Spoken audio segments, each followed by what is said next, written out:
For my latest modelling project, I'm once again designing and printing some extra parts, this time for a conversion of a French taxi into a mobile X-ray truck from World War I.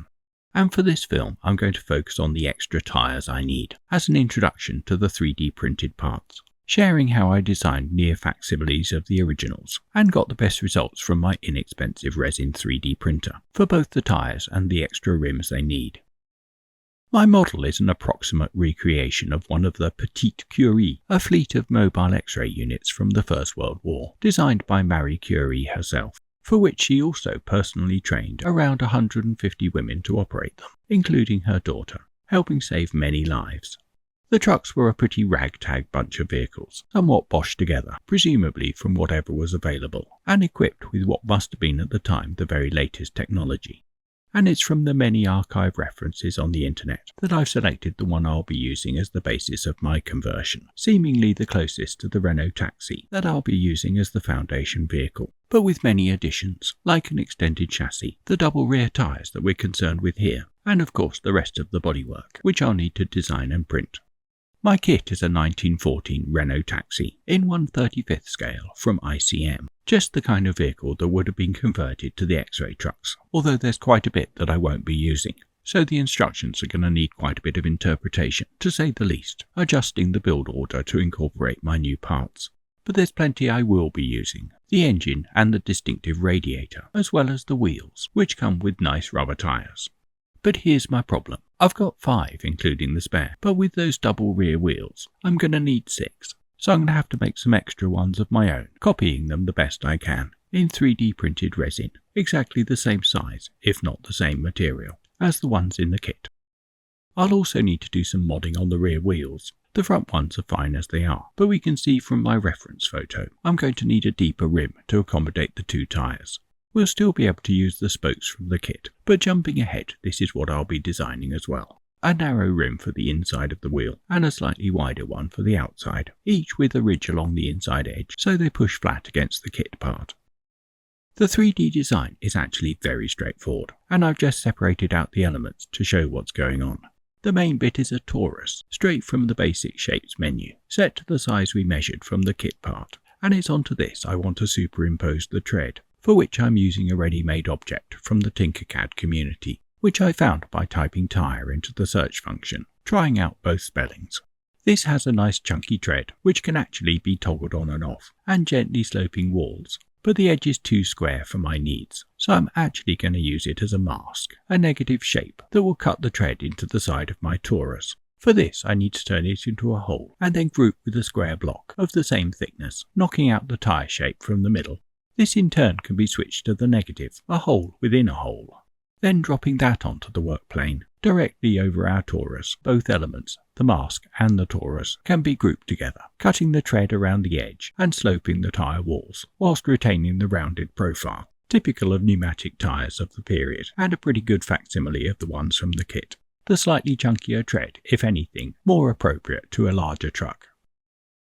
The rims are even simpler, made up of several cylinders, both solids and holes, which when grouped form rings with small steps top and bottom, all designed to fit neatly inside the tyre, with a little bit of tolerance so they're not too tight. Designs finished, we can now export, creating separate STLs for each of the elements. And for this I like to temporarily rename the design and export just the selected shape. First the tyre, and then, changing the selection, the inner rim, which will be its own STL. And that, along with all the other files for the project, will eventually be available to download from my website.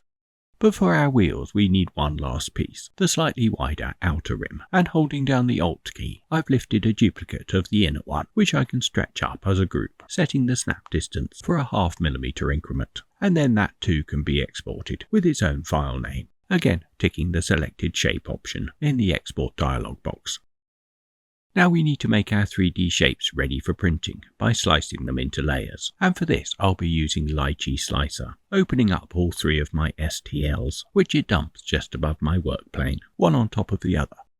Prepping the files for my resin printer is still a bit of a mystery to me, but through trial and error I've worked out that my tyres print best vertically, so rotating each element by 90 degrees around the y-axis, I can spread them out, leaving a reasonable gap between, switching between move and rotate, tipping each part on edge. This all seems very counterintuitive, particularly when you're used to filament printing, where you would almost certainly print them lying down. But it just goes to show how different the technologies are, and I'm still getting used to the fact that it takes the same time to print two things, so duplicating my tyre won't make any difference to the total print time, and I can get a complete set out of a single run, without it taking any longer. I could even print two sets at the same time, but let's make sure everything works first, in case I want to make any tweaks to the sliced file, the next phase of which is to add some supports. Different software is going to do this in its own way, and again I'm still getting used to how Lychee Slicer does it, and what each sort of support does. But the balance seems to come down to how well the object prints, against how easily the supports are removed, and at the moment that looks like that's going to be quite hard, with a high density, particularly around the bottoms. Fortunately, I'm also offered classic supports, and I can choose the density from low to ultra just by moving the slider. My new supports will override the old ones, and in the background you can just about see this happening, object by object. But scooting ahead, let's see what we've got, which is plenty of support, but even on ultra, considerably less dense than before. And happy with that, it's time to export, saving as a .goo file suitable for my Elegoo Miles 4. At the moment, the composite file name is a bit unwieldy, so I just want to simplify that into something more descriptive, so it's easier to find in amongst the other files. Processing takes around 30 seconds, and when it's done we can go to the Finder and copy the file onto a USB drive, ready for printing. My Mars 4 is at the bottom of the Elegoo range, and very affordable, while seeming to offer everything I need, and setting the print going couldn't be simpler. Just a case of scrolling through the items on the USB drive until we find our wheel combo, selecting that on the touchscreen and hitting the start button. Then we sit back and wait, the print bed slowly lowering into the resin, which when it gets to the bottom, the printer will let us know with a bleep, which means it's working exactly as it should, so we can leave it alone for a couple of hours and get on with something else. Immediately afterwards our print is still dripping with resin, so it's worth giving it a time to drain. I've actually left mine overnight, so cleanup should be that much easier, and considerably less messy. Now it's time to get our prints off the bed, resting it on a plastic tray with a bit of kitchen towel, and carefully prising off the supports with the tip of a scalpel, just getting it underneath some of the looser bits, and gently easing off the rest. The resin I'm using is water washable, but it's still pretty nasty stuff, so I am trying to minimise skin contact, and it is advisable to wear gloves, but it does make handling that little bit more difficult, so I've chosen to go without, remembering to wash my hands really well afterwards, and safely dispose of the kitchen towel. Then, making sure there's no bits of support left on the plate, we can put it back in the printer for next time, although it's well worth giving that a proper clean down if that's not going to be for a while. Now we want to wash our freshly printed parts, loading them up carefully into the basket from my washing machine, making sure the smaller ones don't actually fall through the mesh. I got my wash and cure station as part of a bundle with the printer, and I decided from the outset that I was going to go for water washable, both decisions being good ones, although you can make do without the washer, just cleaning in a plastic tub, but it does make life much easier. And switching to wash mode, I'm going to give my parts a 2-minute rinse, a rotor in the bottom of the tub, swirling away the remaining resin. Then it's out with the basket, and shaking off the excess water, our parts can be left to drain. But don't forget they're not cured yet, so avoid exposure to sunlight or direct heat which could cause them to warp. Before curing fully, I want to remove the supports, while my prints are softer and more pliable, getting in with some angle cutters and gradually snipping away the joints, getting as close to the printed object as possible. This is quite laborious, but it's important not to rush it, and nibbling away chunks at a time will make it easier to access the hard-to-reach places. It's also good to keep a bit of the framework at the bottom to hold on to, keeping finger contact with the still soft resin to a minimum. Inevitably, some of the tips will still be attached to the print, but we can remove these with the tip of a fresh scalpel blade, brushing them away with the fingertip. And as tempting as it is to just tear them off, it is best to snip them, although sometimes they do break away by themselves. But patience and perseverance is soon rewarded, and off comes the last bit of the support, leaving just our tyre, from which we can gently scrape off the last bits, still being very careful not to scratch the print. Then with one done, it's on to the next, following exactly the same procedure, now more familiar with what to cut first. Our rims are dealt with in exactly the same way, although they do require a bit of extra care, as they are super flimsy and it would be very easy to cut through something we shouldn't. So an even more tentative approach is good, leaving more of the support tips attached until we can get at them better. As the supports are removed, our delicate rims become even more vulnerable, so we have to take extreme care when removing the final stubs, leaving some of them to be dealt with after curing, when the rim will be a bit more rigid, but it will be more brittle, so still requiring gentle handling. My washer also doubles up as a curing station, with a turntable replacing the wash bucket, and it's onto that I'm gently placing my parts. Then changing the mode, I can put on the protective cover, rather gingerly as I don't want to jog the printer, which is already onto its next job. Then setting the time for a minute, we can push the button and get it going, the turntable providing even exposure to the UV light.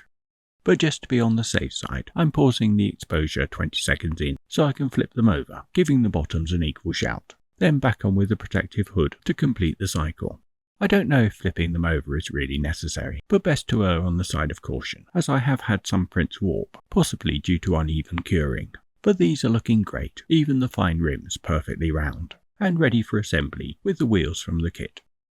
I'm still impressed by the level of detail I'm getting from a relatively inexpensive printer, and with my tyres cleaned up, it's time to stick them together, for which I'll be using superglue, squeezing out a dollop on an old takeaway lid, from which a very small amount can be applied with the tip of a cocktail stick, spotting the glue around the inner tyre wall, trying to keep it away from the outer edge. This doesn't need to be a complete ring of glue, and we only need it on one tyre. Carefully placing the second one on top, squeezing them together, and adjusting the fit until they're perfectly lined up, as much by feel as well as by eye. Then setting those aside to dry, we can do the wheels. These have a clear inside and an outside, the wider rims going outside, so the spokes are set slightly deeper. The inner one is much thinner, and here you can see the stepped profile on the inner edge, so it fits flush with the kit wheel, itself having a step, and it's to that we want to apply our glue. Again, very small amounts, dotted around the edge, not even trying to get a complete circle, just enough for the rim to stick, minimising the chances of it sticking to our fingers instead, while we line it up, ensuring it fits all the way round. Then, when we're happy that that's completely set, we can go on to the outer rim, following exactly the same process. Again, making sure we've got the side with the inner ridge. We can line up the rim with the wheel and push it into place, making any adjustments we need, so rim and wheel are perfectly aligned, with that inner ridge flush with the moulding on the kit part. And with the final squeeze, just to ensure perfect contact, we can also leave that to dry.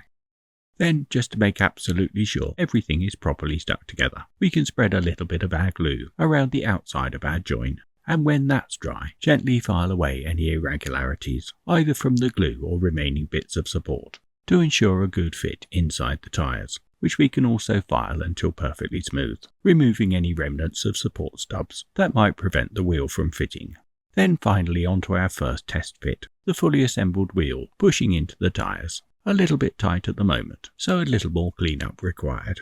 But with a firm push down onto the cutting mat, it pops into place, with just a little bit of adjustment needed to ensure it's straight and both rims are even, the complete wheel looking good. Modelling done, we can go on to painting, for which I've taken everything apart again, so we can spray wheels and tyres separately. In the meantime, I've done that little bit of extra cleanup, so we've got a better fit, and we're ready to paint. Both my modified rear wheels and the front ones, along with some of the other 3D printed bits that are ready for a lick of paint. As my reference photo is black and white, I'm having to guess slightly the colour scheme, and based on some hopefully well-researched replicas, I've gone for this sky green. Airbrushing my wheels, making sure I'm getting inside the rims, and being acrylic it shouldn't take too long to dry, when I can flip them over and do the other side. For the tyres I've got some paint from the same range, specifically for rubber and tyres. And I'm spraying the ones from the model, as well as my 3D printed ones, which I've primed black. And ready for a second coat, I'm lightly holding them in place on some double-sided tape, so they don't blow all over the place while being sprayed. When that's all thoroughly dried, we can get on with assembly. We've got the painted rubber tyres from the kit for the front wheels, and our 3D printed resin ones for the rear. Each fits snugly, so I'm not going to bother with any glue. The kit ones, being slightly elastic, stretch over the rims nicely. The only problem being that this flakes the paint slightly, particularly around the edges, but it's easy to brush off the flakes, and I can always touch up the paint afterwards, or respray if I'm really that fussed. Now they're painted, the parts of my rear wheels look properly integrated, and you can only see the join on the outside, which will of course be covered up by the tyres. And after that extra bit of cleanup, these fit really well. pushing them on without needing too much force, but tight enough to stay in place. And the resin being rigid, there's no problem with flaking while the rims are being lined up, ensuring the wheel is straight and the rims even either side. And that's all 4 wheels done. We've got the adapted ones for the rear, with their resin printed tyres and extended rims that I designed, looking very much part of the family, alongside the kit ones. Now we can get them on the truck, which has been sitting on a trestle, again designed specially, but this time printed on my filament printer, as we don't need the fine detail. Instead of super glue, I'm using a 2-part epoxy, the quick drying kind, as I want a bit of extra time to ensure my wheels are perfectly straight. Just coating the outside of the hub on either side, using the tip of a cocktail stick, ensuring a good even coverage all the way round. My glue has a 5-minute drying time, so we could actually leave it to set for a bit before putting on our wheels, still leaving us plenty of time to adjust the alignment without having to support them for quite so long. As my wheels are now fatter, they do have a tendency to droop outwards, so as the glue dries it's good to check that they're still square, or even support them with a right-angled block. And make sure you check from above to ensure they're parallel, very gently adjusting if required, with a final check at the glue's 5-minute mark. Then after a good half an hour, our rear wheels are sufficiently set to go onto the front ones, although we want to leave everything at least 4 hours to be completely cured before resting the model on its wheels. Our front ones are direct from the kit with their rubber tyres, but go on in exactly the same way. When I started the project, I emailed ICM to see if I could get more tyres. Sadly, they couldn't help, but did send a really nice reply, extremely supportive of my build and keen to know how it comes out. And if I've piqued your interest too, don't forget to subscribe or follow my socials to keep up with my progress. The front wheels are slightly more balanced, so tend to stay in place once we've got them straight, making life a little easier, but the deal is very much the same, and patience is very much rewarded, with 4 perfectly aligned wheels, the 2 kit ones at the front and my modified ones at the back, really looking the part, even though they've been designed and 3D printed, effectively from scratch, a big step forward for my conversion. More of which you'll be able to see in future videos, celebrating the Petite Curies of the First World War.